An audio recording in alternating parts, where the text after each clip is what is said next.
Gloria a Dios, Dios bendiga a todos los hermanos y las hermanas que se ponen en sintonía en el día de hoy, en la tarde de hoy o en la noche de hoy, ¿verdad? Depende en el momento que nos esté sintonizando.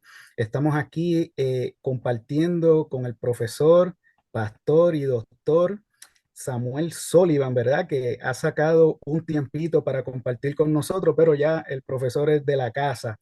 Pero para las personas nuevas que nos están sintonizando por primera vez, que no conocen al doctor Sullivan, le voy a pedir al profesor, el doctor Sullivan, que haga una presentación de su persona. Doctor, Dios le bendiga.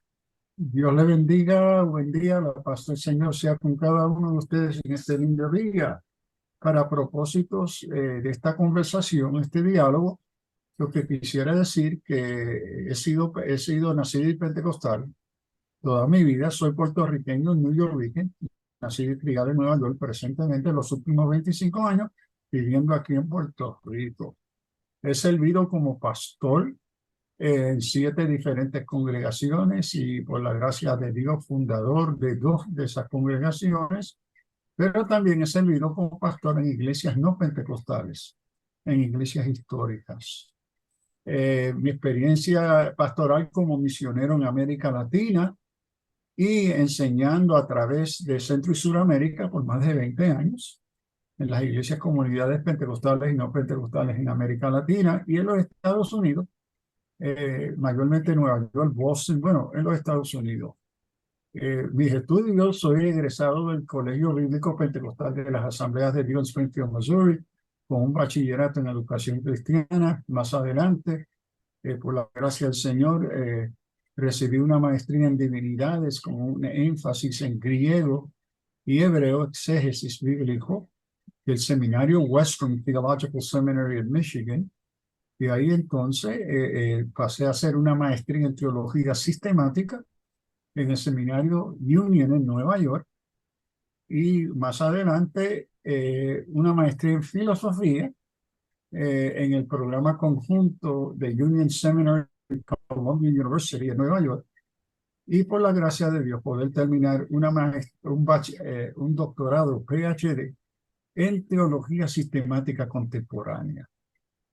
Entonces, he servido en varias facultades teológicas, en el Seminario Teológico de Nueva York por 10 años. Más adelante pasé a la facultad como catedrático permanente en el Seminario Teológico Andover Newton Theological School en Boston, donde serví como catedrático permanente. Y durante ese tiempo también serví como profesora adjunta en la Escuela de Medicina en Harvard, como teólogo evangélico pentecostal en el programa de espiritualidad y medicina. Y estuve sirviendo en esa capacidad por 6 años en Harvard.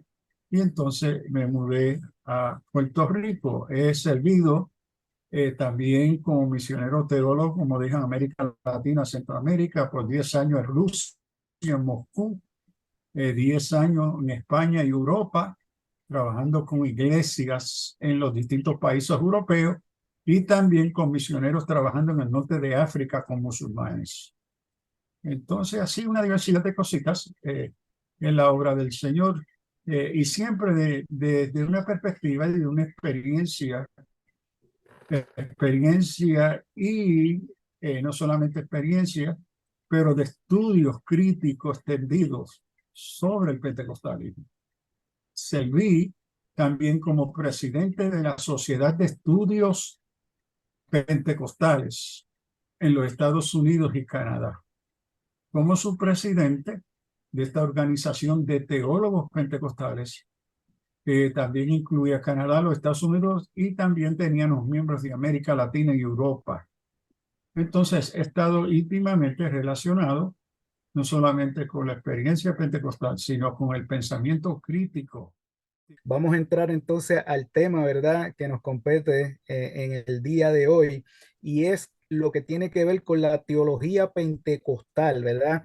Queremos traer de un teólogo como usted, un teólogo pentecostal que ha vivido, se ha formado prácticamente en el pentecostalismo, a ver si nos puede arrojar un poquito de luz referente a la teología pentecostal. ¿Qué es eso de teología pentecostal? qué enseñanzas tiene, si algunas, si son diferentes a otras teologías? ¿Cuál es esa base teológica de la teología pentecostal? Y nos gustaría, ¿verdad?, que usted así, de una manera que podamos entender, nos hablara un poquito de la teología pentecostal como tal.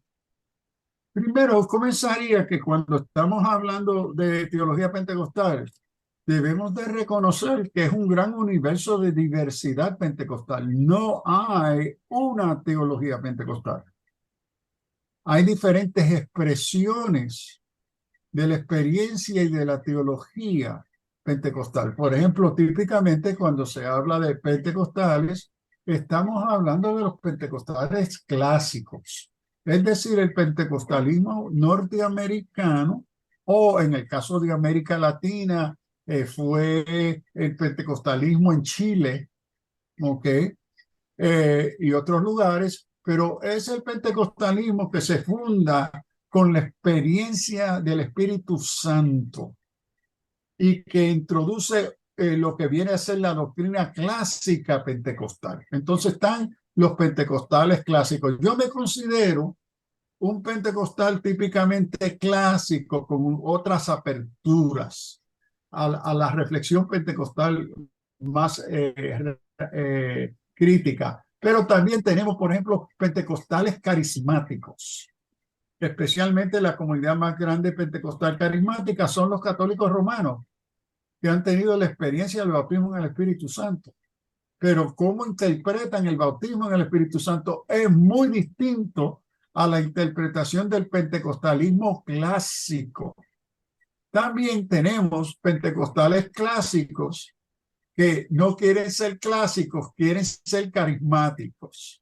¿Por qué? Porque en el caso de los Estados Unidos y otros lugares en el mundo, los pentecostales se les ha reconocido como una comunidad ignorante, pobre, humilde, con poca preparación, que tiene un estigma de clase de pobre. Entonces hoy han surgido pentecostales profesionales, educados, que no quieren identificarse como pentecostales porque se les talla como ignorante, pobre. Entonces han adoptado identificarse como carismáticos, Correcto. porque carismáticos le da un nivel superior social. Sí, yo creo en el Espíritu Santo, pero no soy ignorante, no soy pobre, soy clase media alta.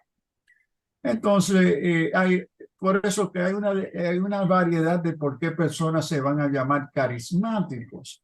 Pero también tenemos pentecostales trinitarios y pentecostales unitarios. Es decir, pentecostales que creen en la Trinidad, las tres personas en una esencia divina, pero tenemos los unitarios, en algunos lugares en América Latina se le llaman apostólicos, donde creen en la Trinidad, pero de forma modalista o del modalismo. Es decir, que hay una sola persona, pero que se presenta como Padre, Hijo y el Espíritu Santo, pero no son tres personas, sino una sola persona que se expresa de tres modos.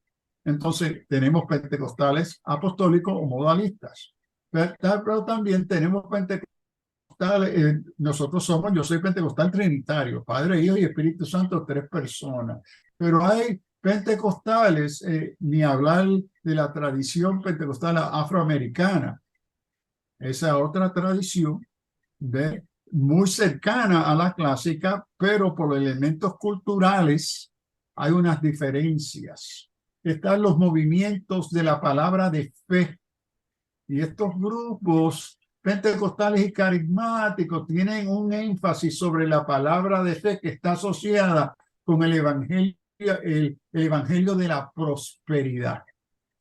Y ahí entonces se introducen otras cosas que nunca fueron pentecostales, que son unos elementos nuevos dirigidos a sacarle el dinero a la gente y malinterpretar las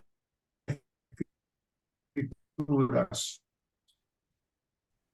Entonces están el movimiento en los Estados Unidos. Uno puede dividirlo en el pentecostalismo clásico en dos grupos mayores. La iglesia pentecostales de santidad, por ejemplo, la iglesia de Dios Mission Board, es una iglesia pentecostal de santidad, de la tradición de santidad, con sus raíces en Wesley, la santidad wesleyana. Pero entonces están las asambleas de Dios, que son más de lo que se llama Keswick, vienen de la tradición pentecostal clásica del norte de los Estados Unidos y Canadá, a donde el énfasis es el poder del Espíritu Santo y santidad. En la énfasis pentecostal, en la tradición de santidad, es, no, primero santidad para capacitarte con poder para la misión. Entonces tienen un énfasis numatológico y de santidad distinto entre las pentecostales de santidad o de la tradición de santidad y las tradiciones de Keswick. Entonces tenemos también las iglesias pentecostales independientes y ahí uno va a encontrar una variedad de todo lo que hay, porque toda congregación, su pastor y sus líderes deciden qué es lo que ellos quieren creer. Exacto. Entonces ahí podemos tener muchas cosas en común, pero muchas otras cosas raras se pueden estar porque en las iglesias independientes no responden a ninguna organización mayor con recursos bíblicos teológicos de formación, de doctrina, sino cada iglesia establece la doctrina como ellos la entienden. Y la mayoría, no todas, pero en la mayoría de iglesias pentecostales independientes, la preparación del pastor o la pastora es muy limitada en la mayoría de los casos. Correcto, profesor. Y le pregunto, profesor, ¿hay algo que de verdad dentro de toda esta diversidad, hay algunos puntos o algunas enseñanzas que el pentecostalismo comparte o no hay una base, no hay nada en sí que todas estas raíces del pentecostalismo compartan entre sí? Bueno, sí, hay unas doctrinas fundamentales del pentecostalismo que la mayoría de los que nos llamamos pentecostales compartimos. Ahora, primero, antes de resaltar cuáles serían esas doctrinas particularmente pentecostales, tengo que comentar que la mayoría de la doctrina pentecostal es protestante y reformada. Wow, eso es algo Es fuerte, decir, profesor. que la mayoría de bautistas presbiterianos, metodistas, etcétera, nosotros compartimos 85 o 90% de la misma doctrina. Un presbiteriano cree en la redención por Jesucristo, cree en el Espíritu Santo, es trinitario, cree en la autoridad de la palabra. Ya, como un bautista, lo mismo, un metodista, lo mismo, un anglicano. Es decir, cuando hablamos de la teología pentecostal, es solamente, y yo voy a resaltar esas doctrinas que son específicamente expresiones particulares al ser pentecostal. ¿Okay? Entonces, voy a resaltar algunas de ellas. Vamos a mirar algunas. Primero, nuestra interpretación del Espíritu Santo. Toda la comunidad cristiana, toda, sin excepción, creen en el Espíritu Santo. Excelente. Eso no es una novedad del pentecostalismo, sino lo que es la novedad del pentecostalismo es lo que conocemos como el bautismo en o con el Espíritu Santo. Esas diversas interpretaciones, y en el pentecostalismo hay dos o tres diferentes interpretaciones de qué es lo que dice el texto bíblico, qué quiere decir y representa cuando habla del bautismo en el Espíritu o con el Espíritu Santo. Entonces, ese énfasis, o diría sobre énfasis en el Espíritu Santo, su obra, su ministerio, sus frutos, sus dones, ese énfasis o sobreénfasis es particularmente pentecostal. Ahora, dentro del pentecostalismo, típicamente lo que veo, ya por más de 55 años en el ministerio y más de 40 enseñando como teólogo, es que la mayoría de pentecostales en nuestras iglesias, incluyendo sus pastores y pastoras, tienen un concepto del Espíritu Santo del Antiguo Testamento, a donde el Espíritu se entiende ser poder, energía, influencia, aliento, viento. Y es como el Antiguo Testamento describe espíritu, pero solamente en 3 versículos de todo el Antiguo Testamento aparece Santo Espíritu. En ningún lugar en el texto hebreo del Antiguo Testamento aparece Espíritu Santo. Ningún lugar. Y en el hebreo el énfasis es intencional. Es Kodesh Ruach, es decir, Santo Espíritu o Espíritu del Señor, el Espíritu de Dios, el Espíritu. Nunca en el idioma hebreo del Antiguo Testamento aparece Espíritu Santo. Ahora, ¿por qué en el énfasis, Salmo 91, Isaías 56, no quites de mí tu Santo Espíritu? Y pelearon contra mi Santo Espíritu. Ahora, ¿por qué el orden hebreo santo? Porque el origen o la fuente de ese espíritu es el santo. ¿Y quién es el único que es santo? Jehová Dios. No es otra persona. Entonces, en mucha neumatología pentecostal todavía hoy están trabajando con un concepto del Antiguo Testamento y deformando entonces la doctrina del Espíritu Santo, porque en el Antiguo Testamento no aparece de forma explícita la revelación de la tercera persona. Dios es trino y siempre ha sido trino, es eternamente trino. Pero su identidad trinitaria no es revelada explícitamente en el Antiguo Testamento. Eso se espera dentro del marco de revelación progresiva más tarde, porque primero se tiene que revelar el Hijo,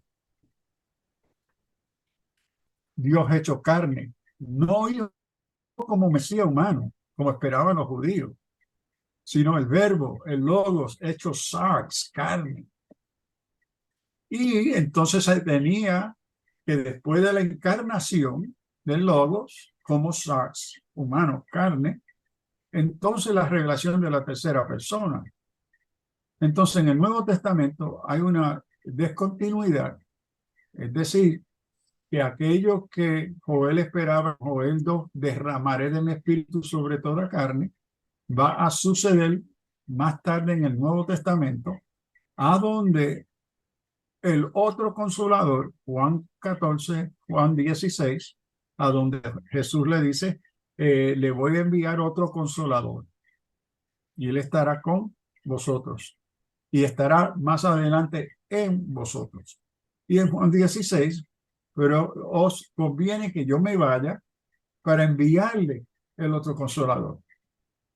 Entonces, en el Nuevo Testamento, la tercera persona, el Espíritu Santo, se va a conocer y revelar como una persona, tercera persona de la Trinidad, coigual con Cristo, eterno, santo, infinito, ascendente, omnisciente, omnipotente, etcétera. La coigualdad entre la tercera persona y Jesús segunda persona. Pero viene entonces como una persona, no un viento, no un poder, no una energía, no una experiencia, sino la relación interpersonal. Y es triste decir que mi experiencia como teólogo, como maestro, pastor, más y más lo que encuentro es el gran desconocer de parte de pentecostales de la diferencia neumatológica del Espíritu Santo en el Antiguo de lo que va a revelarse en el Nuevo como la tercera persona. Pero ese distintivo de bautismo, ¿qué es lo que entendemos por el bautismo? Y aquí tenemos que añadirle que relacionado con el bautismo, la señal de esa llenura, de ese bautismo pentecostal, es lenguas, es hablar en lenguas. Ahora, aquí tenemos que reconocer que hasta el día de hoy, ninguna de las comunidades cristianas históricas reconocen o aceptan esa interpretación pentecostal. Esa interpretación es únicamente pentecostal. No hay ninguna otra comunidad en la historia de la iglesia que ha aceptado esta interpretación, que la señal, el indicador de dicho bautismo de llenura es el hecho que uno habla en lengua. Entonces, eso es uno de los áreas, a mi entender, como pentecostal problemático con la doctrina pentecostal. Porque me parece a mí que el apóstol Pablo en la carta a los Gálatas resalta que la evidencia o el indicador de la llenura del Espíritu Santo es el fruto del Espíritu. Los dones son carismotón, son regalos de parte de Dios que Él comparte con el creyente para apoyarlo, para acompañarlo. Pero no es que el don o la lengua como don o señal es el indicador de mi espiritualidad. No, Pablo en la carta a los Corintios, primera carta, tiene que reprender a hermanos hablando en lengua y profetizando, y él los llama carnales, porque Pablo entiende que el hablarle en lengua no es el indicador de la espiritualidad, sino el fruto del espíritu. Y por eso en la carta a los Corintios, Pablo va a repetir en el texto griego, continuar siendo lleno del Espíritu Santo. Que de nuevo, esto es otra cosa distinta. En el pentecostalismo, el bautismo es un evento singular, pero en el texto griego no es singular. Es una forma gramatical de continuar siendo lleno. Que la llenura no continúa en el crecimiento y la madurez en la relación con la persona del Espíritu Santo. Y entonces entramos al énfasis de los dones, que el Espíritu Santo, y estos son los particulares pentecostales, ¿ve? Porque las otras comunidades cristianas creen en el Espíritu Santo, creen en el bautismo, creen en nacer de nuevo, pero no lo creen de la forma que el pentecostalismo interpreta. Entonces, dones, y aquí los pentecostales afirman la operación continua de los dones espirituales como se enumeran en el Nuevo Testamento, y esto incluye profecía, sanidad, los milagros, discernimiento y otros, sabiduría, ciencia, etcétera, que son dones. Y los dones son regalos de parte del Espíritu Santo que comparte con el creyente, no son medallas o trofeos que yo me gano. Y ahí es que hay un gran peligro en la interpretación sobre los dones, que me parece que hemos caído en el serio error, de creer que el don o el ministerio es el indicador de mi madurez espiritual. Y no lo es un regalo de parte del Espíritu. Pero si te lo regaló porque lo mereces, porque eres espiritual, dejó de ser un don. Viene a ser ahora un trofeo, una medalla que tú te ganaste por ser espiritual.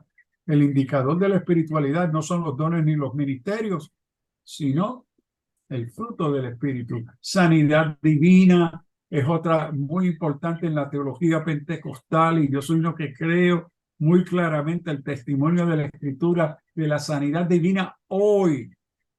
En la Profesor, eso, escatología. Ajá, perdone dime. para la pregunta, eso es lo que algunos le llaman el evangelio cuadrangular, que yo he escuchado, ¿verdad? Y lo pregunto a modo Ah, de que las personas que nos escuchan puedan entender un poquito mejor, porque yo he escuchado muchos pentecostales que dicen, Cristo viene, Cristo salva, Cristo bautiza, entonces como, sana y y sana. sana. Entonces, ¿eso es parte del pentecostalismo o no? Eso no es parte del Sí, pentecostalismo. sí, eso es parte de una gran tradición de la forma de generalizar el énfasis pentecostal.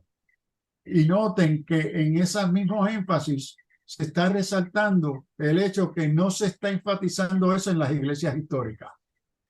Correcto. Eso no se enfatiza. Entonces, es la forma del pentecostalismo resaltar que es pero no abarca todo lo que creemos doctrinal, pero que son esenciales para la fe cristiana. La sanidad divina, Cristo salva, ¿verdad? Cristo viene, la escatología. Y aquí la escatología, donde hay una mezcolanza pentecostal de las 5 escuelas escatológicas, muchas de ellas aparecen en las interpretaciones pentecostales. Puntos escatológicos, cuándo viene el Señor, si es rapto, si es segunda venida, si viene en el aire, si toca la tierra, si hay tribulación o no hay tribulación, quiénes van a ir por la tribulación en el pentecostalismo, debido al énfasis dispensacionalista que fue introducido por John Nelson Darby al inicio del siglo XIX. Él se inventa esta nueva doctrina que hoy conocemos como dispensacionalismo. Él se la inventa. La Ok. iglesia nunca creyó en lo que hoy conocemos como dispensacionalismo. El concepto dispensacional sí aparece en el pensamiento teológico cristiano, pero no con la interpretación o el uso que hoy se le quiere dar para justificar que es una enseñanza antigua. La autoridad de la escritura, sobre todo.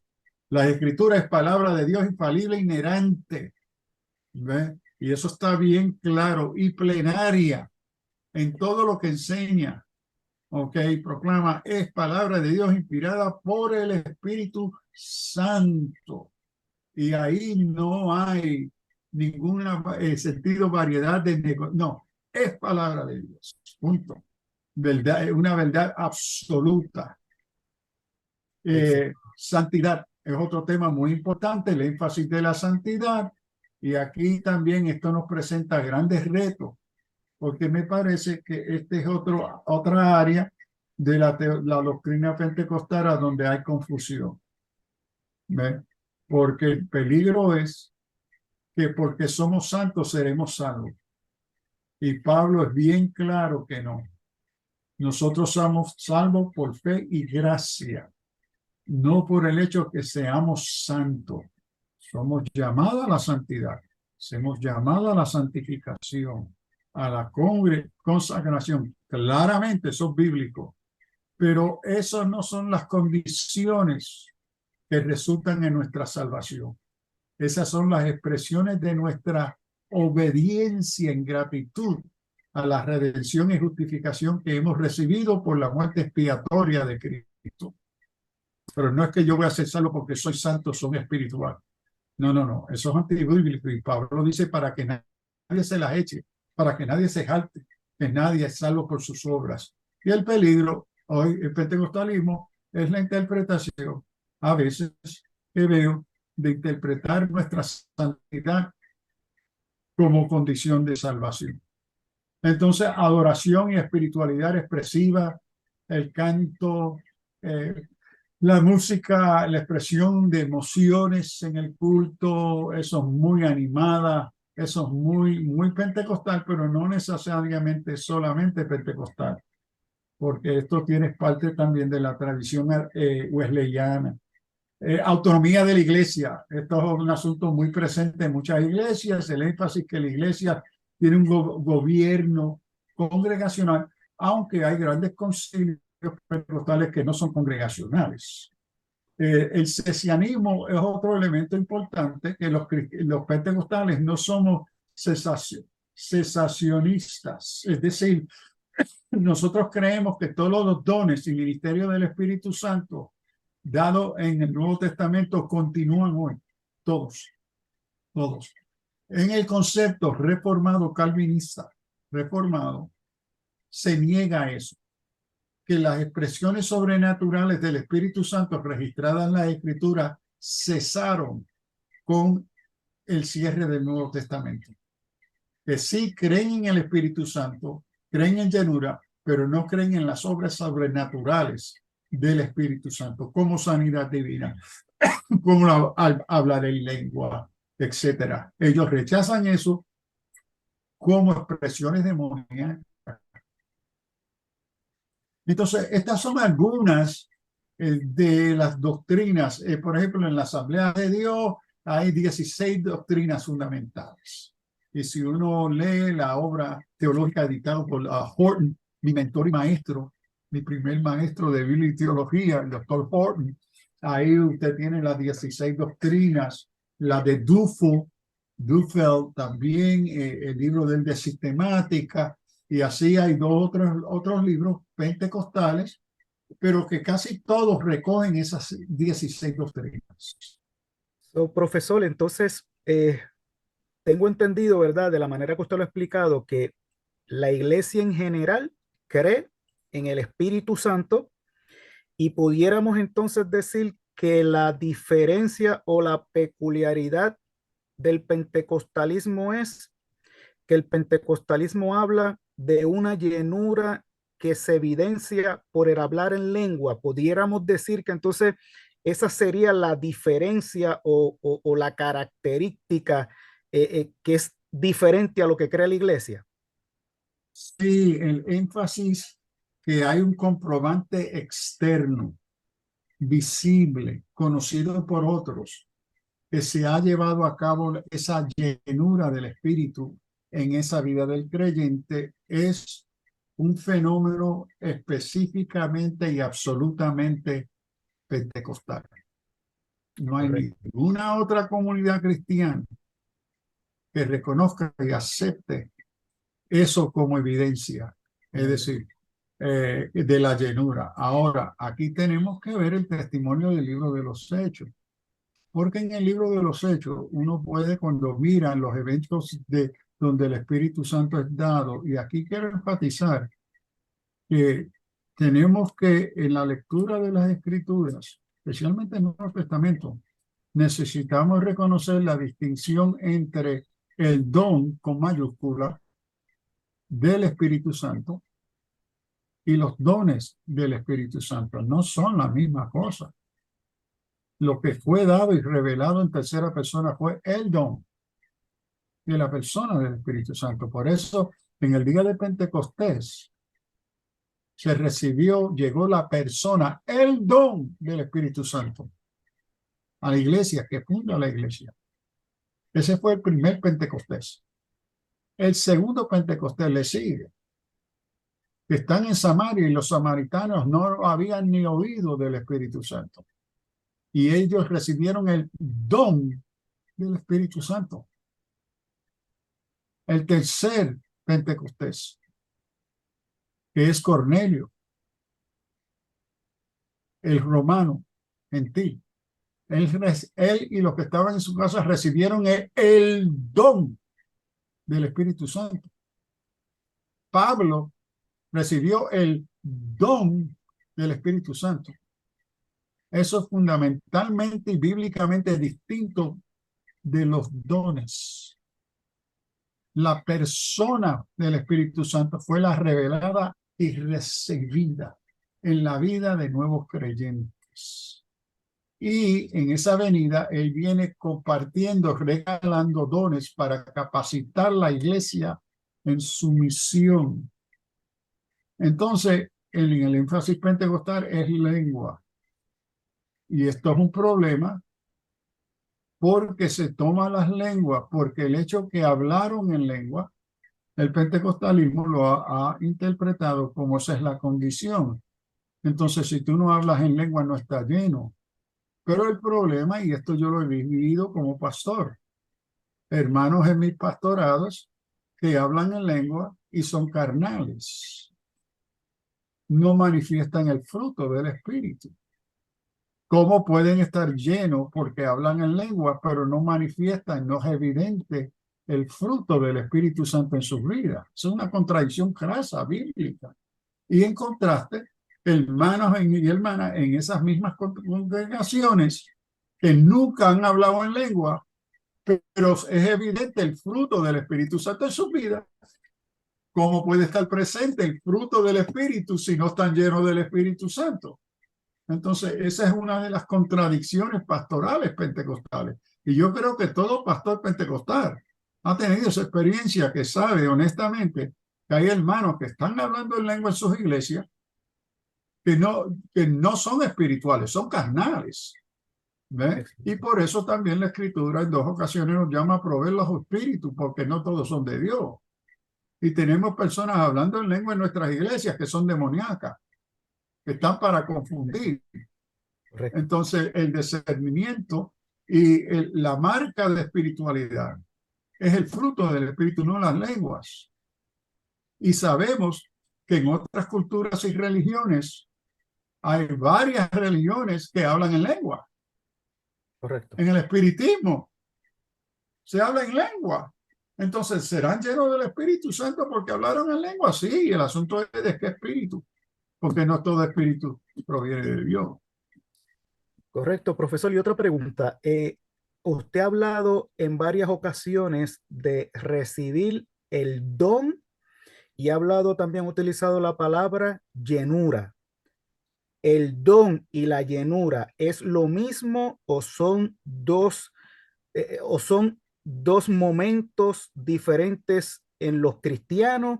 ¿O cómo es eso? ¿Cómo podemos definir esos dos términos de llenura y del don?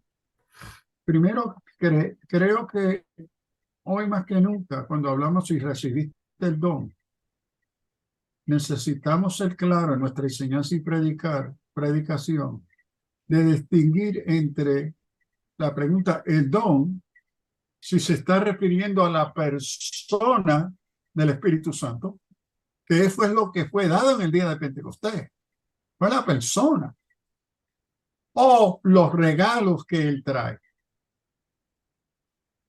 Y en el pentecostalismo hay una clara confusión para muchos de estas dos cosas. Se cree que es sinónimo y no son sinónimos. ¿Ve? Déjeme ponerlo de una forma, como diría, secular que podemos entender. Habrá una diferencia entre Santa Claus y los regalos que Santa Claus deja debajo del árbol. Correcto. ¿Verdad que lo hay? Y Sí, esa confusión en el pentecostalismo muchas veces no distinguen eso. Se creen que los regalos son los mismos que Santa Claus. correcto. Entonces se quedan con los regalos e ignoran a Santa Claus. Entonces, por eso que los dones y los ministerios no son expresiones de la madurez o la presencia madura del Espíritu Santo. Esos son regalos, sino la relación íntima con la persona del Espíritu Santo, el dador de dones y ministerios, y es en esa relación de intimidad con Él que se forma el carácter de Cristo en nosotros y en nosotras. Y ese carácter de Cristo se produce, se forma en relación con la tercera persona que nos revela las cosas de Dios, que nos revela a Cristo, que es el agente de la transformación de mente, de cuerpo, de corazón. Eso no viene por dones, viene por el don, que es la persona del Espíritu Santo. Pero tristemente, muchos en las comunidades pentecostales están satisfechos con los regalitos, dones, y ignoran la persona. Y entonces por eso Pablo puede verlo como carnales, Correcto. porque se entretienen con los dones, pero están desinteresados de la relación de intimidad con la persona. Entonces cuando hablamos de llenura, estamos hablando de una relación de madurez con el Espíritu Santo y la palabra. Y lo otro que es muy importante, en esa madurez de llenura del Espíritu Santo, el bautismo está íntimamente conectado con las Escrituras. Y hoy me parece tenemos una neumatología, un concepto del Espíritu Santo que se aleja del énfasis bíblico, que se quiere interpretar solamente en bases de emociones y experiencias. Y entonces tenemos todo un énfasis de llenura del Espíritu, pero vacía del contenido bíblico que describe, que provee el testimonio bíblico en relación de qué se trata esa llenura. Es mucho más que una experiencia, pero ante el analfabetismo bíblico, lo que estoy viendo en la iglesia, mucha experiencia, pero vacía, ajena del contenido bíblico que debe estar dirigiendo, orientando, capacitando esa experiencia. Entonces, muchos círculos pentecostales, tristemente, se ha interpretado y conocido el Espíritu Santo como una experiencia en términos emocionales. Las emociones espirituales son sumamente importantes, pero el bautismo y la llenura del Espíritu Santo es mucho más que una experiencia. Es una relación de intimidad con la tercera persona del Espíritu Santo, quien es el que nos revela a Cristo. Estar distante de la persona del Espíritu Santo es estar distante de Cristo. Desconocer y tener una relación de intimidad con el Espíritu Santo es alejarse de la autoridad de la palabra, quien nos revela a Cristo y nos revela al Espíritu Santo. Correcto, gracias, profesor. Entonces, se pudiera decir que una persona, según el pentecostalismo o la doctrina pentecostal, viene a Jesús, se convierte, ¿verdad? Acepta a Jesús como su Señor y Salvador. En ese momento, pues es sellado con el Espíritu Santo, como muy bien dice la palabra, y el bautismo con el Espíritu Santo viniera a ser algo posterior, o cómo entonces sería. ¿En qué momento surgiría ese bautismo del Espíritu Santo, lo que el pentecostal llama bautismo del Espíritu Santo? ¿En qué momento de la vida del creyente sucede eso? Hay una diversidad de interpretaciones pentecostales sobre esta pregunta y aquí le invito a mirar la obra de mi amigo de años y compañeros, el doctor Frank Macchia, que ha escrito entre los mejores escritos sobre el bautismo del Espíritu Santo en pentecostalismo, es Frank Macchia. Y si no me equivoco, su libro está traduciéndose al español. Pero aquí lo que yo diría se distingue es, primero, que el testimonio de la Escritura es que nadie puede nacer de nuevo sin la obra anterior en la vida de ese pecador no creyente. Eso se llama gracia previniente. Es decir, el que me lleva a reconocer que soy pecador, que necesito arrepentirme, que Cristo es mi Salvador, que me convence de eso. Esa obra es obra previniente o anterior de parte del Espíritu Santo en todo pecador. El Espíritu Santo está procurando convencernos que somos pecadores, traernos a Cristo. Esa es la obra del Espíritu Santo en el no creyente.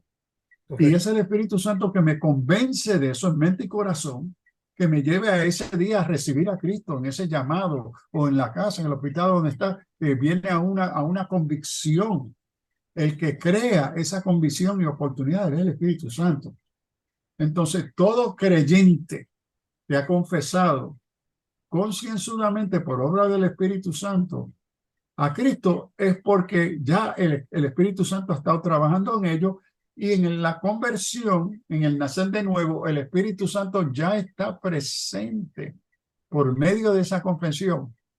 Si confesares con tu boca que Jesús es Señor y creyeres en tu corazón que Dios lo levantó de los muertos, serás salvo. Y esa confesión que motiva la obra del Espíritu Santo en el no creyente, a ese momento de conversión, el Espíritu Santo entonces cambia de una relación externa a una relación interna con el creyente. Ahora, cuando el Espíritu Santo, en el propósito y voluntad del Espíritu Santo, quiere darle el don de lengua, esa es otra cosa. Y noten que Pablo reconoce que aunque él habla lenguas más que nadie, no todos, no, Pablo habla en lengua. Entonces, las expresiones de los dones, y aquí incluyo el hablar en lengua, eso lo determina el Espíritu Santo. Y hay creyentes que nunca han hablado en lengua. Ese don Charis no se le dio. Pero sí vemos en ellos y en ellas el fruto del Espíritu Santo. Y uno probablemente de los ejemplos de esta verdad entre pentecostales es la persona de Billy Graham. Pocos serían los pentecostales que negarían que Billy Graham no fue un hombre lleno del Espíritu Santo. Pocos negarían eso. Él nunca habló en lengua. Pero ¿cómo vimos el fruto del Espíritu Santo en él? Pero en el pentecostalismo se sigue haciendo esa distinción, que aunque tú vengas a Cristo y naces de nuevo, el Espíritu Santo no está en ti hasta que habla. Entonces, Correcto. ¿qué hacemos con los millones de creyentes nacidos de nuevo que manifiestan el fruto y nunca han hablado en lengua? Simplemente no creyeron. Entonces, eso es uno de los grandes peligros, creo yo, en el pentecostalismo, donde hemos negado credenciales ministeriales a candidatos al ministerio que tienen llamado de Dios al ministerio, porque cuando se le pregunta, ¿hablas en lengua? Dicen que no, te rechazan la credencial. Y qué interesante, como se me dijo a mí en una ocasión, es que la constitución de nuestro concilio lo requiere. Entonces la constitución de tu concilio tiene más autoridad que la palabra de Dios, que Dios ha llamado a esta persona, pero como no llena esa condición de tu constitución, se le va a negar el ministerio que el Espíritu Santo le ha dado. ¿Sabes cuántas miles de personas hemos herido, hemos echado fuera por ser más fiel a las constituciones humanas de nuestro movimiento que al testimonio de la Escritura? Esto es un gran peligro. Excelente. Gracias, profesor. Yo creo que, ¿verdad? Ya con eso podemos podemos concluir el tema en la ya noche de hoy, ¿verdad? No sé si usted quiere aportar algo más, pero ya yo de mi parte estamos satisfechos con toda la explicación y con todo el conocimiento que usted nos ha traído en la noche de hoy. Bueno, yo concluiría diciendo que ser lleno del Espíritu Santo es la experiencia por el Espíritu Santo a reconocer que somos pecadores, que Cristo es nuestro único Salvador y esperanza. Y es por su gracia, no porque somos buenos. Y lo otro, que si algo testifica la llenura del Espíritu Santo, es el fruto de amor. Es triste que en la historia pentecostal se ha convertido en el movimiento más, más desunido, de mayor divisiones en la historia de la iglesia. Y yo me pregunto como pentecostal, ¿cómo puede ser que una comunidad que se llama dirigida por el Espíritu Santo y bautizada es la comunidad que más fortalece y apoya las divisiones? El Espíritu Santo no divide, une. Y entonces, si algo debe ser reflejo de la llenura, ese discernimiento de conocer el cuerpo de Cristo. Y el cuerpo de Cristo, su iglesia, es mucho más que ser pentecostal. Por eso yo me identifico primero como creyente. Yo soy cristiano, nacido de nuevo, ¿no? Protestante, evangélico. Y participo y me identifico como ministro pentecostal. Esa es la parte de la finquita que el Señor me tiene a mí viviendo y trabajando.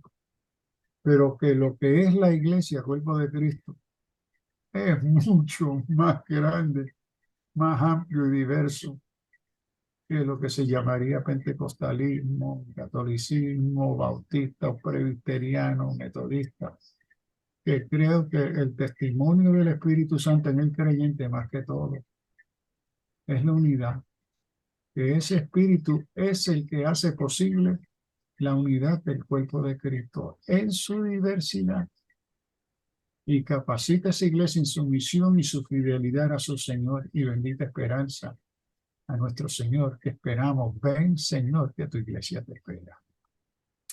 Amén, gracias profesor. De verdad, ha sido un placer y quiero agradecerle por siempre estar disponible para nosotros y para contestar, ¿verdad?, estas inquietudes y estas preguntas.